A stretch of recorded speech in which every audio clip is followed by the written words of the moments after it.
अस्सलामुअलैकुम। Sports world में आपको वेलकम कहेंगे। मैं हूं हिफ्सा इम्तियाज। सबसे पहले बात करते हैं रावलपिंडी में इस वक्त जो टेस्ट जारी है, पहली इनिंग्स जो है जो साउथ अफ्रीका की जानिब से खेली जा रही थी वो आज के उसका जो है वो वाइंड अप हो गया है। 148 रन चाहिए अभी भी साउथ अफ्रीका को। उन्होंने इस वक्त 185 बनाए हैं। 4 खिलाड़ी आउट हो चुके हैं। इस वक्त अगर बात की जाए जो उनको टारगेट मिला, हमारी टीम ने 333 रन का टारगेट दिया। स्पिनर की अगर बात की जाए, महाराज ने पाकिस्तान के साथ विकेट उड़ा दी और इसके साथ साथ इंडियन क्रिकेट बोर्ड ट्रॉफी के लिए एक बार फिर बेचैन हो गया है। एसीसी के सदर ने खत का जवाब देकर बॉल उनके कोर्ट में फेंक दी है। शाहीन आफरीदी वनडे के कप्तान बना दिए गए हैं, जबकि टी20 टीम का भी ऐलान जल्द होने वाला है, जिसमें 2 से 3 चेंजेस का इम्कान है। टी20 मैचेस की टिकट्स की फरोख्त भी शुरू हो गई है। कौमी हॉकी कैंप के मेज़बान की तलाश में भागदौड़ जारी है, जबकि वुमेन वर्ल्ड कप में पाकिस्तान और जनूबी अफ्रीका आमने सामने हैं और अभी तक पाकिस्तान की टीम जो है वो जीत के इंतजार में है। नेशनल क्रिकेट स्टेडियम कराची में तामीराती काम का जल्द आगाज होगा। इन टॉपिक्स को डिस्कस करते हैं। मेरे साथ स्टूडियो में मौजूद है जाहिद मकसूद साहब, मोहम्मद यूसुफ अंजुम और हमारा साथ दे रहे हैं सलीम खालिक साहब भी। आप तीनों को वेलकम कहूँगी और उम्मीद करती हूँ आप लोग खैरियत से होंगे।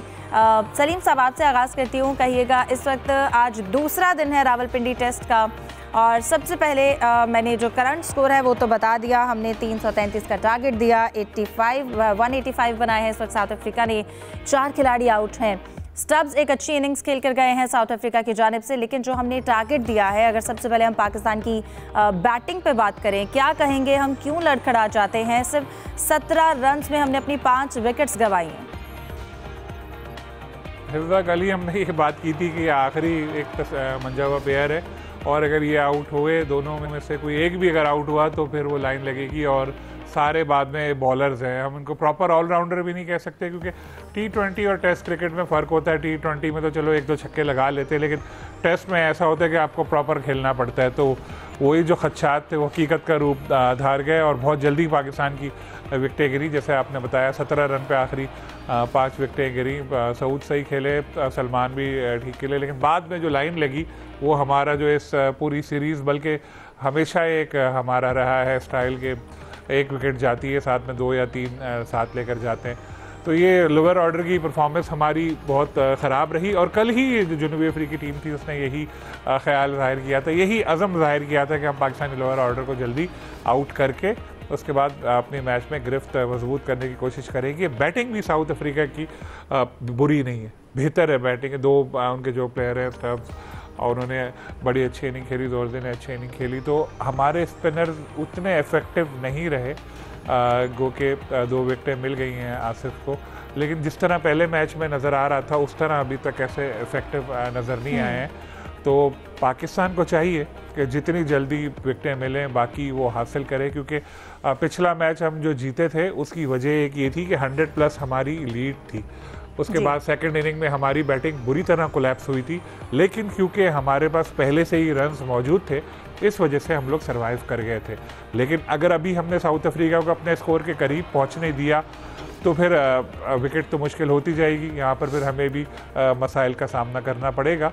तो पहला टारगेट यही होना चाहिए कि बाकी विकेटें जो हैं कल कोशिश करें फर्स्ट सेशन में लेने की। अभी आराम करेंगे, बॉलर्स देखेंगे क्या ऐसी गलतियां वो कर रहे हैं, वो सब देखें और ख़ास तौर पे देखें महाराज को कि किस तरह उन्होंने बॉलिंग की 7 विकेटें ली हैं, उनसे कुछ सीखें और आके फिर उस तरह से ज़बरदस्त परफॉर्म करें।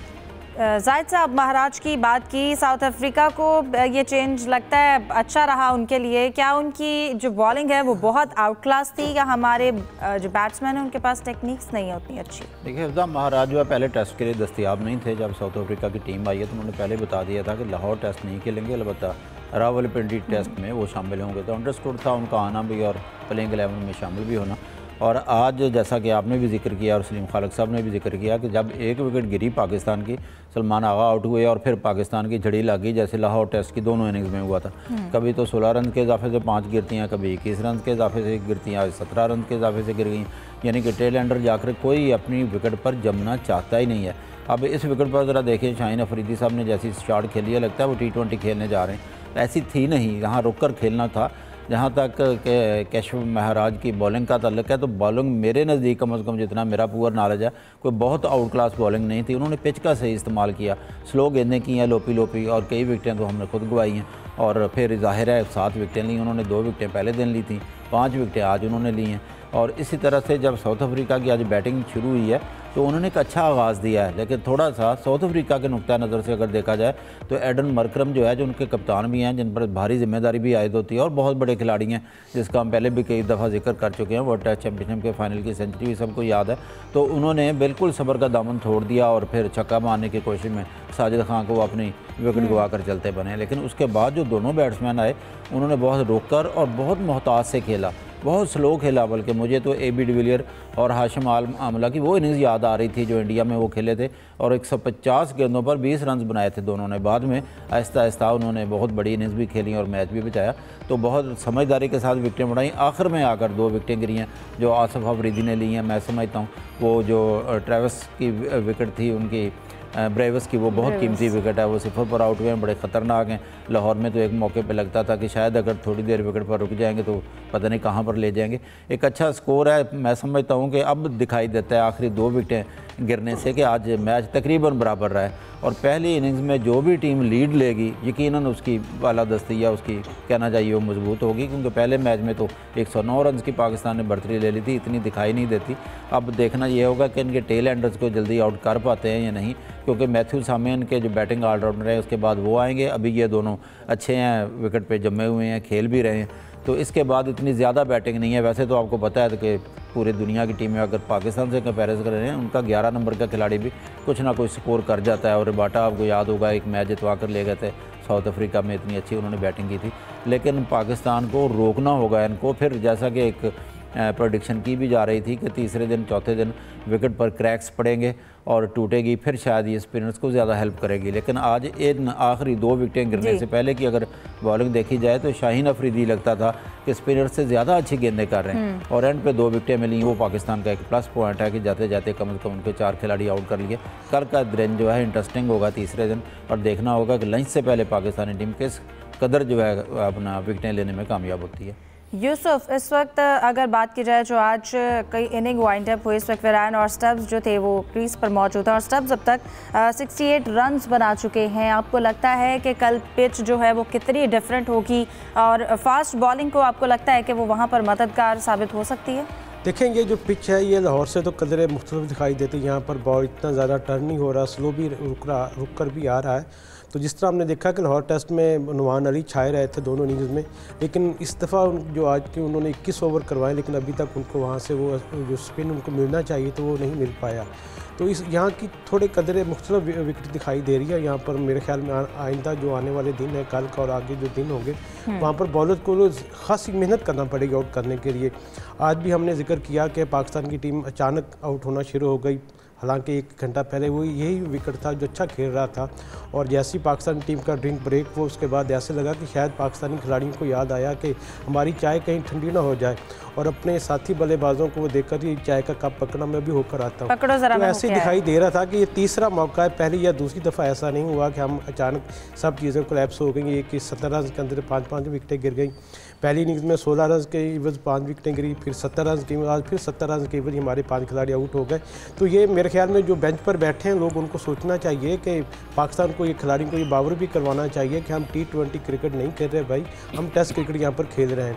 शायद ये हमारे खिलाड़ी भूल जाते हैं कि हम टेस्ट क्रिकेट और T20 में खासा फ़र्क है। T20 में ठीक है आप जरहाना क्रिकेट खेलते हैं, यहाँ पर भी हमने देखा कि टेस्ट में भी आप उसी रवैये के साथ खेल रहे हैं, तो ये इससे नुकसान होगा पाकिस्तान की टीम को आइंदा आने वाले जो सीज़न होंगे उनमें। तो विकेट की आपने बात की तो विकेट में इतना ज़्यादा कोई ब्रेक भी नज़र नहीं आया, पेसर्स के लिए भी ज़्यादा कोई इतनी हेल्पफुल नज़र नहीं आई। बैटिंग के लिए साजगार विकेट दिखाई दे रही है और मेरे ख्याल में पाकिस्तान के स्पिनर्स को कल ख़ास तौर पर खासी मेहनत करना पड़ेगी उनको, जो बाकी अर्ली और विकेट अगर लेनी है, क्योंकि अभी 148 रन चाहिए पाकिस्तान के पास। तो पाकिस्तान की पोजीशन तो बेहतर है, लेकिन अभी बहुत सा काम पाकिस्तानी स्पिनर्स को करना पड़ेगा कल के लिए। बिल्कुल, देखते हैं कल की जब मैच तीसरे दिन का खेल स्टार्ट होता है तो साउथ अफ्रीका ये 148 रन्स बनाने में कामयाब होता है और इसके साथ साथ उनके पीछे विकेटें भी बाकी हैं। पाकिस्तान के बॉलर्स के लिए कितना मुश्किल होगा। लेकिन अगले टॉपिक की जाने बढ़ते हैं। सलीम साहब, अभी जो ट्रॉफी का मसला है इंडिया का, इंडिया बार बार ज़रा खबरों में आ जाता है, अब एक बार फिर से उनको याद आ रहा है, दूसरा ख़त लिखा उन्होंने और फिर मोहसिन नकवी की जानिब से भी बड़ा अच्छा जवाब दिया गया है, लेकिन आपको लगता है इसका मिडवे क्या हो सकता है? देखें, इंडिया जो है पहले तो बहुत ईगो दिखा रहा था, हमें नहीं चाहिए मोहसिन नकवी से ट्रॉफी, लेकिन उसके बाद से बेचैन हुआ हुआ कि ट्रॉफी दो, हमारी ट्रॉफी दो, पागल हुए हैं वो। 15 दिन पहले उन्होंने एशियन क्रिकेट काउंसिल को लेटर लिखा कि जी हमारी ट्रॉफी है, हमें भेजो। वो चाह रहे थे कि शायद उनको कोरियर करके भेज देंगे कि लें सर आपकी ट्रॉफी है, ले लें, लेकिन एशियन क्रिकेट काउंसिल ने उनको जवाब दिया है कि जी अगर आपको ट्रॉफी चाहिए तो आप आके ले लीजिए दुबई में, हम एक तकरीब रखते हैं, वहाँ आके ले लें। उन्होंने एक और भी कल भी एक लेटर लिखा है, लेकिन एशियन क्रिकेट काउंसिल का अपना मौक़िफ़ पे डटी हुई है मोहसिन नकवी, और उन्होंने जवाब जो दिया था उसमें डेट तक मेंशन हुई हुई है कि 10 नवंबर को दुबई में एक तकरीब रखते हैं, उसमें आप आइए, चाहे तो बोर्ड के आएँ, कोई ऑफिशियल प्लेयर कोई आ जाए और ट्रॉफ़ी आके ले जाएँ। क्योंकि अब इसमें मसला ये है कि जो लेटर लिखा है राजीव शुक्ला ने लिखा है, बीसीसीआई के वो नायब सदर हैं, अगर इंडियन क्रिकेट बोर्ड ये ऑफर मान लेता है एशियन क्रिकेट काउंसिल की, तो वो फिर लोग बोलेंगे कि भाई तुमने फिर उस वक्त इतना तमाशा क्यों मचाया, उधर ही मोहसिन नकवी से ट्रॉफी ले लेते। तो मुझे नहीं लगता कि अब वो जाएंगे दुबई, या कोई खिलाड़ी जाएगा दुबई और मोहसिन नकवी से ट्रॉफी लेगा। लेकिन इसका फ़ायदा ये है कि एशियन क्रिकेट काउंसिल का मौक़िफ़ वाज़े हो गया है, ख़ास तौर पर जो उसके सदर है मोहसिन नकवी का, कि जी हमने तो 2 बार उन्होंने हमें ख़त लिखा, हमने उनको वाज़े जवाब दिया, हमने उनको डेट तक दे दी कि यार आ जाओ ट्रॉफ़ी ले लो, अब वो नहीं आ रहे तो हम क्या करें। लेकिन मैं इतना बता दूं, बहुत ज़्यादा तिलमिलाया हुआ है इंडिया, और इसका बस नहीं चल रहा कि किसी तरह ये ट्रॉफ़ी है उठा के ले जाएँ, इसको छुपा कर ले जाए कहीं। लेकिन अभी तो ये भी वो लोकेशन भी ढूंढ रहे कि रखी कहाँ पे ट्रॉफ़ी। जाहिद साहब, आपको क्या लगता है, यकीनन जो एसीसी के सदर की जानिब से भी मौक़िफ़ सामने आया है वो अच्छा है, लेकिन इंडिया आकर ट्रॉफ़ी नहीं लेना चाहता, तो ये जो इस वक्त ट्रॉफ़ी किसको मिलेगी, इसका ऊंट किस करवट बैठेगा? देखिए हिफ्ज़ा, इंडिया जो है ना कम अज़ कम वो पिछले कदमों पे तो गया है ना, क्योंकि ऑस्ट्रेलिया की सीरीज़ से पहले भी आपको याद होगा उन्होंने ऐसे ही कुछ उनके प्लेयर्स ने भी मजाक उड़ा दिया, हाथ मिलाने वाली बात से लेके पूरा एशिया कप जो है किसी ना किसी इशू की वजह से मरकज़े निगाह रहा, गेम के साथ साथ जो ग्राउंड से बाहर थे या आउट ऑफ द फील्ड थे या क्रिकेट की सरगर्मियों से हट कर थे। अब ये जो ताज़ा हुआ था कि ट्रॉफ़ी नहीं लेनी, मैं समझता हूँ कि बीसीसीआई ने अब जो लेटर लिखा है, ऐसे तो हो नहीं सकता कि बीसीसीआई ने भी ये अज्यूम ना किया हो या ये ना समझाओ कि मोहसिन नकवी साहब तो यही जवाब देंगे, ये थोड़ी करेंगे कि उनको बाई डाक भेज देंगे या किसी के हाथ भेज देंगे। तो ऐसा ही कोई तरीका होना था, और ज़हनी तौर पर इंडिया यकीनन तैयार होगा, उन्होंने किसी मकसद के लिए शायद ये किया हो, लेकिन इधर इनका मौका भी बिल्कुल दुरुस्त है जो उस दिन किया था, जो आपने खुद कहा है कि ये कैसे पॉसिबल हो सकता है कि जो ट्रॉफ़ी देनी थी तो फिर क्या ड्रामा रचाने की क्या ज़रूरत थी इतना अर्सा। ट्रॉफ़ी कोई प्लेयर को साथ लें, आप ट्रॉफ़ी ले लें। अब देखना ये है कि आईसीसी का जो अगला इजलास होता है उसमें अगर इसका कोई हल नहीं निकलता तो उस इजलास में ऊँट जो है किस करवट बैठता है। लेकिन मुझे नहीं लगता मामला ऐसे हल होगा और राजीव शुक्ला या बीसीसीआई का कोई बंदा जो है क्रिकेटर को साथ लेकर ट्रॉफी लेने के लिए आ जाएगा, फिर तो ज़िद जो है बिल्कुल ही ख़त्म हो गई। और इनका मौका बिल्कुल सही है जो मोहसिन नकवी साहब ने किया कि लेनी है तो आ जाओ दुबई में हमारे ऑफिस में। यूसुफ, क्या लगता है इस सारे मामले में आईसीसी का किरदार कितना अहम हो सकता है, अगर तो वो कोई किरदार निभाना चाहे तो? देखें हिफ्ज़ा, बीसीसीआई और आईसीसी में कोई फ़र्क नहीं है, एक ही चेहरे के 2 नाम रखे गए हैं। और जहाँ तक जिक्र किया आईसीसी चैम्पियन आईसीसी जो एशिया कप की ट्रॉफ़ी के हवाले से, तो अब इंडिया के ना पाकिस्तान के साथ अच्छे ताल्लुकात हैं ना चाइना से, वरना हम कह देते ठीक है चाइना से आप ट्रॉफ़ी मंगवा कर उसको होम डिलीवरी कर लें, उनके पास वो भी ऑप्शन नहीं बचा, तो अब उनको बैक फुट पर आना पड़ा है। तो अब अगर आपने ट्रॉफी लेनी है तो फिर आपने इनकार उस वक्त क्यों किया था? जगह आपकी, और अगर हमने ऐसे ही देनी होती तो हम पहले ही पहुंचा देते। जी बिल्कुल ऐसा ही है कि अब इनको थोड़ा शायद अक्ल आना शुरू हो गई है कि मामला ऐसे नहीं चलेंगे। उन्होंने, आपको याद है कि एसीसी के जो सदर हैं मोहसिन नकवी के ख़िलाफ़ तहरीक एतमाद लाने के हवाले से भी उन्होंने पूरी कोशिश की हैं, वहाँ पर भी उनकी दाल नहीं गली। तो अब दोबारा उनको मेरे ख्याल में पीछे आना पड़ेगा, अपनी जो गलतियाँ उनको सुधारना पड़ेगा कि चलें माजी में जो हमसे गलतियाँ हुई हम उनकी माफ़ी मांगते हैं, भाई हमें माफ़ कर दो, और जो असूल और ज़वाबत के तहत चीज़ें हो रही उस पर अपने सामने आ जाओ। क्रिकेट असूल और कवानीन का खेल है, अगर आप असूलों की पासदारी नहीं करेंगे, रवायात की पासदारी नहीं करेंगे तो फिर आपके पल्ले कुछ नहीं बचता। और इसलिए फातह होने के बावजूद उनको ट्रॉफ़ी नहीं मिली, इनमें उनका अपना कसूर, इसमें एसीसी के सदर या किसी और का कसूर नहीं। उनकी ये जो एक अना थी कि हम ट्रॉफ़ी नहीं लेंगे, इसकी वजह से आज उनको ये दिन देखना पड़ रहा है। उनको दोबारा 2 खत भी लिखे उन्होंने कि हमें ट्रॉफ़ी दे, और ट्रॉफी का और यूसुफ, हमने देखा है बीसीसीआई किसी भी रूल को फॉलो करती नजर नहीं आई है, ना आज ना इससे पहले। उनकी जीत का जश्न भी नहीं मनाया गया और ट्रॉफी का इशू जो है वो उठ गया था। प्रोग्राम में बात करेंगे मजीद, एक ब्रेक के बाद हमारे साथ।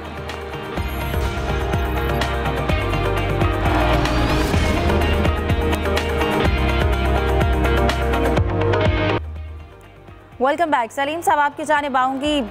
जैसे कि माइक हसन भी परेशान थे, वो भी चाहते थे ज़रा कैप्टन का पता चल जाए, तो अब वनडे का कैप्टन अनाउंस हो गया है, शाहीन आफरीदी को कैप्टन बना दिया गया है। आप इस चेंज के बारे में क्या कहेंगे? बहुत अच्छा फैसला है। मैं तो चाह रहा था कि T20 में भी शाहीन को कैप्टन बना देना चाहिए, लेकिन शायद माइक हेसन के जहन में है शादाब खान, जो हम पहले डिस्कस कर चुके हैं। 22 को उनको आना है और उसके बाद पहली को एक कायद-ए-आज़म ट्रॉफी का शायद मैच खेलेंगे। ट्राई नेशन सीरीज़ के जरिए वो क्रिकेट में वापसी करना चाहते हैं। अब फौरी तौर पे नहीं पता एज ए कैप्टन आएंगे या नहीं, लेकिन बनना उन्हीं को है T20 में कैप्टन, अब तक ये लग रहा है। शाहीन को हमने अब तक एक ही सीरीज़ में उनको कैप्टनसी मिली थी, जो न्यूजीलैंड में हारे थे, उसके बाद उनको हटा दिया था। अब उनका as a captain come back हुआ है। उनका पैमाना जो हम बनाते हैं वो बनाते हैं उसको PSL को, तो उनकी क़यादत में उनकी टीम ने कई टाइटल्स जीते हैं और बड़ा ज़बरदस्त तरीके से हमने देखा नज़र आया। वो चाहे वो बॉलिंग हो, बैटिंग में भी उन्होंने ज़िम्मेदारी ली, खुद आए, टीम मैन हैं, साथ ही प्लेयर्स के साथ ताल्लुकात भी अच्छे हैं। तो अच्छा एक फ़ैसला है। आई होप कि वो कामयाब साबित होंगे, लेकिन PCB को चाहिए कि 1 साल के लिए तकर्रुर करे, जहाँ पे जो कैप्टन है अगर उसको रखना है, 3 अलग रखना है, क्योंकि हम देख रहे हैं टेस्ट में शान भी अच्छा तरह से परफॉर्म करते चले आ रहे। तीनों में अगर अलग अलग कैप्टन रखने हैं तो 1-1 साल के लिए तो आप बनाएं।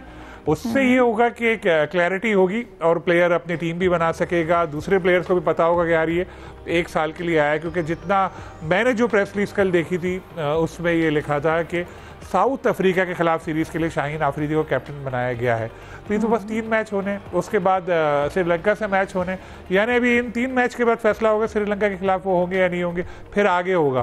तो इससे अच्छा ये तवील मुद्दती कैप्टन होना चाहिए, ये बहुत ज़रूरी एक फ़ैसला है। और रिजवान को उन्होंने रिप्लेस किया है और मुझे लगता है शायद टीम में भी रिजवान अब बरकरार नहीं रह सके और एक चेंज आया है तो बिल्कुल उसको आने देना चाहिए। शाहीन आफरीदी भी कोई साउथ अफ्रीका से आके कप्तानी नहीं कर रहा, वो भी पाकिस्तान के ही प्लेयर है, रिजवान भी पाकिस्तान के प्लेयर है, तो चेंज होती रहती है इस तरह के। आई होप कि ये फैसला अच्छा साबित होगा पाकिस्तान क्रिकेट। जाहिद साहब, आपको क्या लगता है इस फैसले की कितनी ज़रूरत थी? फिर इससे ड्रेसिंग रूम पर क्या असरात होंगे?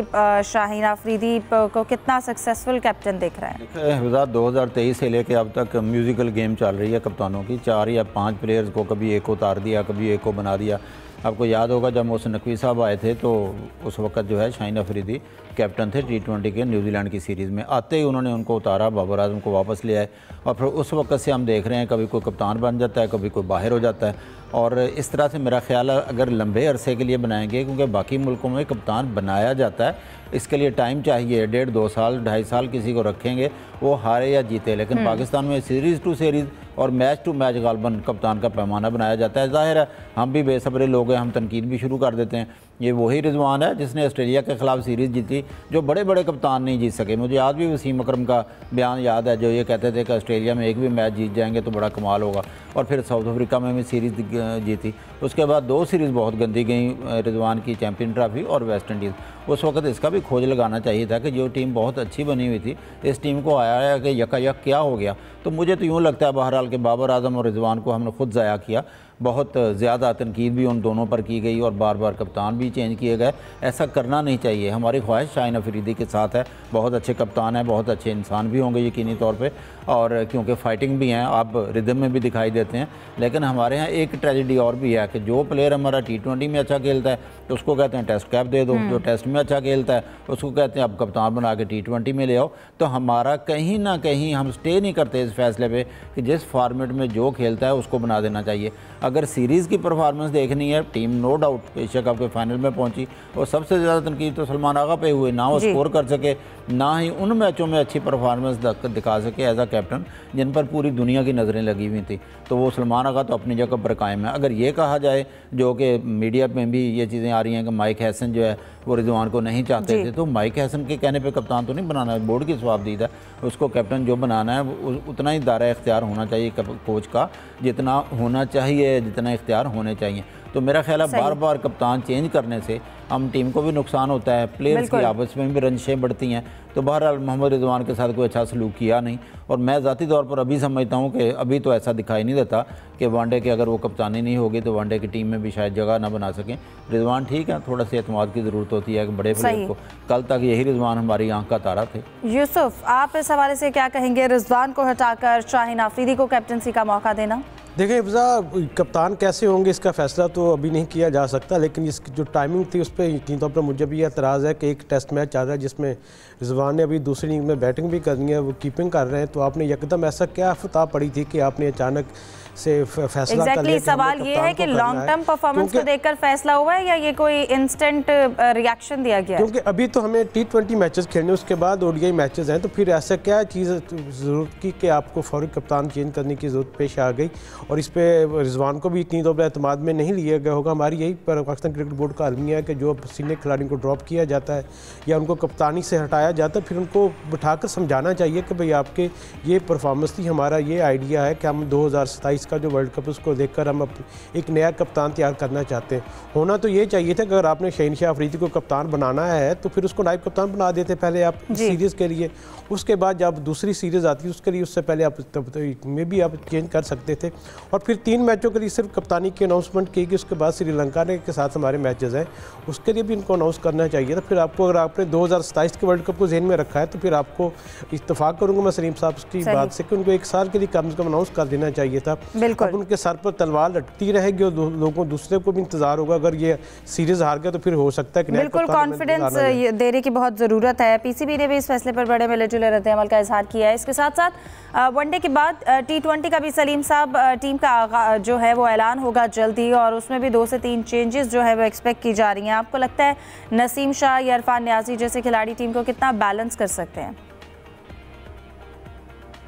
देखें, अभी तो इस पे काफ़ी डिस्कशंस चल रहे हैं। सबसे बड़ा जो बात हो रही है वो बाबर आजम के ऊपर हो रही है, क्योंकि बोर्ड की कुछ शख्सियात हैं वो चाहती हैं कि बाबर का कमबैक हो, लेकिन माइक हेसन और आकिब जावेद कहते हैं कि जी जो यंगस्टर्स हैं उनके ऊपर ही हमें एतमाद करना चाहिए और उन्हीं को आगे लेकर चलना चाहिए, तभी टीम बन सकेगी। लेकिन अगर हम अपनी बात करें कि हम लोगों ने देखा रिसेंटली ये भी कि हमारी बैटिंग में बिल्कुल ज़रूरत है बाबर आजम की, क्योंकि उनकी फॉर्म इतनी अच्छी लग नहीं रही, लेकिन इस फॉर्म में भी बाबर आजम हमारे बहुत से जो टॉप प्लेयर्स अभी खेल रहे हैं टॉप पोजीशंस पे उनसे बेहतर है।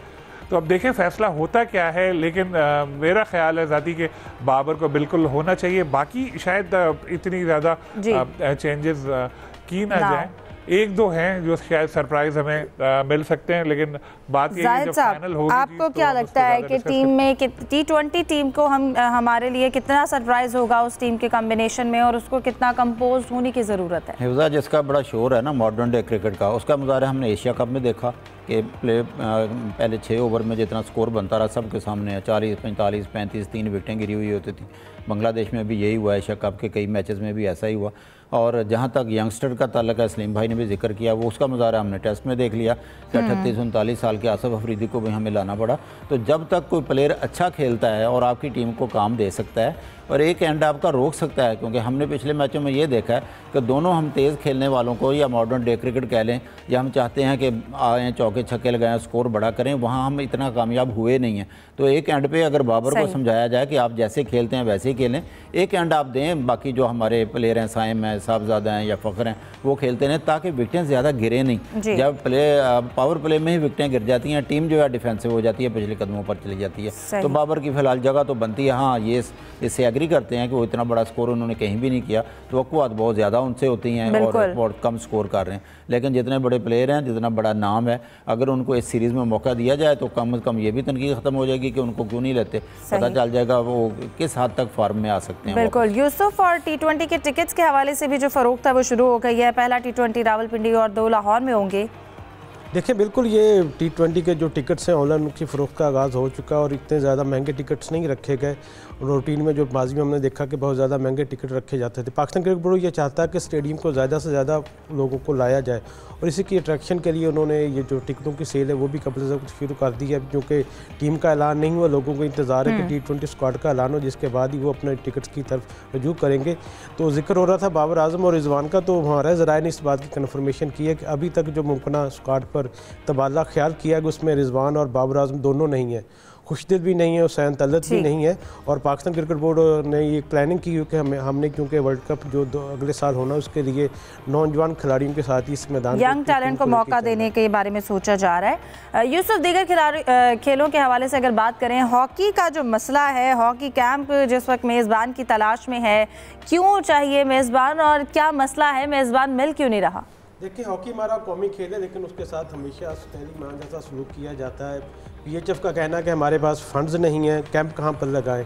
उन्होंने स्पोर्ट्स बोर्ड पंजाब से रब्ता किया कि हमें पुलिस रिहाइश दे दें और खुराक दे दें, साथ ग्राउंड भी दे दें, जिस पे ग्राउंड तो उनको मिल गया, रिहाइश भी मिल गई, लेकिन खाने पीने का खर्चा कौन उठाएगा, इसका जवाब उनके पास भी नहीं था। अब पाकिस्तान हॉकी फेडरेशन के हुकाम किया, पाकिस्तान स्पोर्ट्स बोर्ड से मीटिंग है जिसमें यह फैसला किया जाए कि उनसे रिक्वेस्ट की जाती कि भाई हमारे आज का खर्चा जो होगा खाने पीने का वो भी आप बर्दाश्त कर दें। तो हो सकता है कि सर पाकिस्तान स्पोर्ट्स बोर्ड हमेशा की तरह एक बार फिर हामी भर ले कि ठीक है, हम आपको फैसिलिटेट करने के लिए तैयार हैं। ये सारी तैयारियाँ हो रही हैं। बांग्लादेश के साथ हमारी सीरीज़ है, 13, 14 और 16 नवंबर को उसके मैचेज़ हैं और ये वर्ल्ड कप क्वालिफाइंग राउंड के सिलसिले में ये सारी चीज़ें होगी। जो दोनों टीमों में से सीधे जीतेगी उसको वर्ल्ड कप क्वालिफाइंग राउंड खेलने का एजाज़ हासिल होगा। उसके बाद क्योंकि प्रो लीग है, प्रो लीग के लिए पाकिस्तान गवर्नमेंट ने 25 करोड़ रुपए दिए हुए हैं, लेकिन अभी तक वो 25 करोड़ PHF के फंड में नहीं, अभी तक बिल्कुल फंड्स का बहुत मसला है। इसके साथ साथ प्रोग्राम को वाइंड अप करते हैं। वुमेन्स का भी टीम मैच इस वक्त साउथ अफ्रीका के साथ जारी है, पाकिस्तान और साउथ अफ्रीका का, और अब तक साउथ अफ्रीका ने 105 रन बना लिए हैं, एक खिलाड़ी आउट पर। बारिश की वजह से मैच को 40 ओवर्स तक महदूद कर दिया गया है। आज के प्रोग्राम से हमें दीजिए इजाजत। आप तीनों का शुक्रिया। अल्लाह हाफिज।